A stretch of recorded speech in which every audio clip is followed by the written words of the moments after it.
Indian railways अभी 5.5 साल के बाद पैसेंजर्स फेयर्स में हाइक डिक्लेयर किया है। इससे पहले जनवरी 1 2020 में ही रेलवे ने अपने पैसेंजर्स के लिए last time fair hike declare किया था। चलिए पहले बात कर लेते हैं कि आखिर रेलवे इस टाइम अपने पैसेंजर्स के लिए कितना फेयर हाइक किया है। इसके बाद हम इसके कॉन्सिक्वेंसेस के ऊपर बात करेंगे। रेलवे साफ साफ कह दिया है कि suburban single railway journey and seasonal tickets के लिए कोई भी फेयर इंक्रीज नहीं किया गया है। जो train metropolitan city metro city में पैसेंजर्स को सर्विस देता है उसको कहा जाता है सबअर्बन ट्रेन। ऐसे ट्रेन बिजिएस्ट सिटी के सेंटर पॉइंट को बाकी सारे लोकल एरिया के साथ कनेक्ट करता है। ठीक ऐसे ही सीजनल टिकट उसको कहा जाता है जो कि पैसेंजर एक साथ में एक बार वो 1 महीना 2 महीना किसी स्पेसिफिक टाइम पीरियड तक एक टिकट कटवाता है और एक सर्टेन पीरियड ऑफ टाइम तक वो पैसेंजर उस टिकट को यूज कर सकता है किसी भी ट्रेन में जर्नी करने के लिए। ओनली ये दो ट्रेन ट्रैवल कैटेगरी के ऊपर कोई भी फेयर इंक्रीज नहीं किया गया है। इसके बाद रेलवेज ने कहा है कि अगर आप एक ऑर्डिनरी ट्रेन में सफर करते हैं जो कि ना ही एक एक्सप्रेस है और ना ही एक मेल एक्सप्रेस है, अगर आप ऐसे ऑर्डिनरी ट्रेन में नॉन एसी कैटेगरी में सफर करते हो तो आपको 500 किलोमीटर तक कोई भी फेयर हाइक देखने को नहीं मिलेगा। और उसी सेम ट्रेन में अगर आप 501 किलोमीटर से ऊपर और 1500 किलोमीटर तक सफर करते हैं तो आपको सिर्फ 5 रुपए ज्यादा देने पड़ेगा। सेम 1501 किलोमीटर से 2500 किलोमीटर तक आपको एक्स्ट्रा देने पड़ेगा 10 रुपया और 2501 किलोमीटर से ऊपर 3000 किलोमीटर के अंदर आपको देना पड़ेगा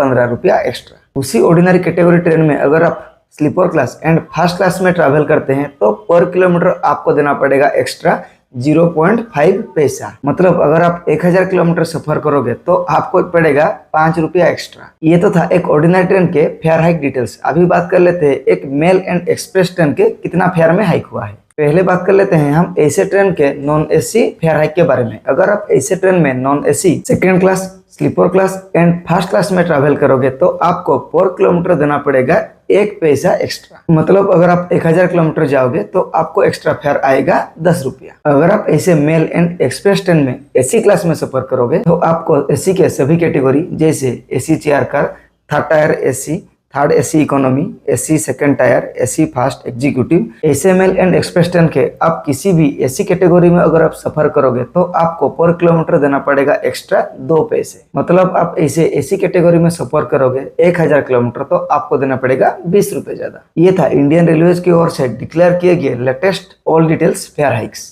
आपके इन्फॉर्मेशन के लिए बता दूं, इंडियन रेलवेज ओनली पैसेंजर्स के ट्रैवलिंग फेयर के ऊपर ही हाइक डिक्लेयर किया है जो कि इम्प्लीमेंट हुआ है आज से, मतलब जुलाई 1 2025 से। इसके अलावा इंडियन रेलवेज अभी और किसी भी फील्ड में एक्स्ट्रा चार्जेस नहीं डिक्लेयर किया है। जैसे बाकी और जितने charges, reservation charges, ticket handling charges, GST charges, superfast surcharges, ऐसे सभी चार्जेस के ऊपर कोई भी चेंज नहीं हुआ है। ये तो था डिटेल्स रेलवेज के तौर से डिक्लेयर किए गए फेयर हाइक्स। अभी बात कर लेते हैं इसके ऊपर क्या कॉन्सिक्वेंसेस है। सबसे पहले पॉइंट तो ये है कि हमारे देश में जब भी ऐसे कोई मेजर स्टेप लिया जाता है, ऐसे फेयर हाइक किया जाता है तो अपोजिशन वाले जरूर इसको क्रिटिसाइज करेंगे। ये एक पॉलिटिकल स्टंट है और कुछ भी नहीं। आपके इन्फॉर्मेशन के लिए बता दूं और मेरे पर्सनल ओपिनियन में ये फेयर हाइक देश को जरूर चाहिए था, क्योंकि जो जो प्रोडक्ट आप अपने डेली लाइफ के लिए यूज कर रहे हो उस प्रोडक्ट के दाम को भी अगर आप कंपेयर करोगे तो ऐसे प्रोडक्ट का कॉस्ट भी आपको 1-2 महीने में तो इंक्रीज होते हुए जरूर दिखेगा। और ये तो रेलवेज है कि वो 5.5 साल के बाद अपना फेयर हाइक कर रहा है, वो भी इतना कम मार्जिन से, 1 पैसे 2 पैसे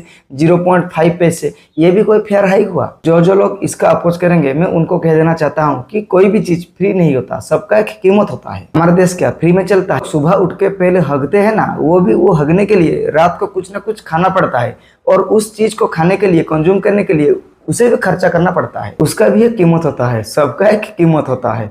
मेरे पर्सनल ओपिनियन में रेलवे जो फेयर हाइक डिक्लेयर किया अभी, उसको ये स्टेप 1-2 साल पहले ही ले लेना चाहिए था। देश के इकोनॉमी को चलाने के लिए ये एक गुड स्टेप है। मुझे तो ये भी कहना है तो रेलवे चाहता तो और भी पैसे चार्ज कर सकता था। वो 1 पैसे की जगह 5 पैसे भी चार्ज कर पाता और लोग भी 1 पैसे की जगह 5 पैसे रेलवे को आराम से देते, क्योंकि हमारे देश में सबसे सस्ता ट्रैवल रेलवे के थ्रू से ही होता है। अगर आप 1000 किलोमीटर आप बाय प्लेन सफर करते हैं तो आपको देना पड़ेगा लगभग 8000 से 10000। उसी पर्टिकुलर डिस्टेंस को अगर आप कवर करेंगे आपका पर्सनल 4 व्हीलर में तो आपको कॉस्ट पड़ेगा लगभग 6000। उसी 1000 किलोमीटर अगर आप बस में जाओगे तो आपको खर्चा करना पड़ेगा 3000 के आसपास। अगर आप बाय ट्रेन जाओगे तो आपका कॉस्ट कितना आएगा मालूम?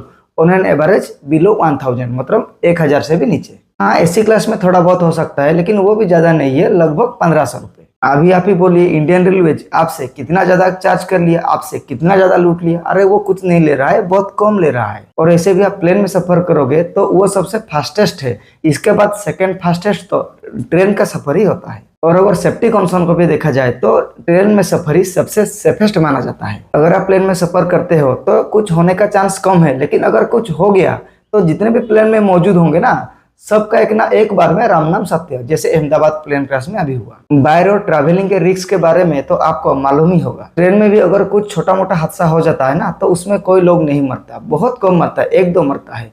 बहुत साल में ऐसे कोई मेजर ट्रेन हादसा होता है जिसमें 100 से ज्यादा लोग मरते हैं। अदरवाइज हमारे देश के जो रेल नेटवर्क पर डे वो लाख लाख करोड़ करोड़ लोग को ट्रैवल में मदद कर रहा है, ट्रैवलिंग करवा रहा है, उसमें कैजुअलिटी आखिर कितना होता है? बहुत कम होता है। ये तो थैंकफुली रेलवे डिपार्टमेंट है जो कि देश के सेवा को, पैसेंजर्स की सेवा को अपना पहला ड्यूटी मानता है। रेलवे अच्छा से समझता है देश के इकोनॉमी को, यहाँ के लोगों के फाइनेंशियल कंडीशन को, इसलिए वो ऐसे भी फेयर हाइक तो कभी करता नहीं है। अगर 5-7 साल में वो कभी भी ऐसे फेयर हाइक करता है तो वो 0.5 पैसे 1 पैसे ही करता है। इंडियन रेलवेज के पास एक अनड्यू एडवांटेज है, एक सुपर पावर है। वो चाहे तो वो अपना मनमानी करके 0.5 पैसे 1 पैसे की जगह वो 10 पैसा भी बढ़ाकर वो अपना जेब को गर्म कर सकता है। इंडियन रेलवेज को अच्छी तरह से नॉलेज है कि देश का ट्रांसपोर्टिंग बैकबोन वो खुद है, देश को, इकोनॉमी को वो ही चलाता है। वो कभी भी लोगों के साथ या देश के साथ ऐसे बिजनेस गेम नहीं खेलता। इसलिए आप ऐसे बात शायद ही सुने होंगे कि रेलवे प्रॉफिट में है।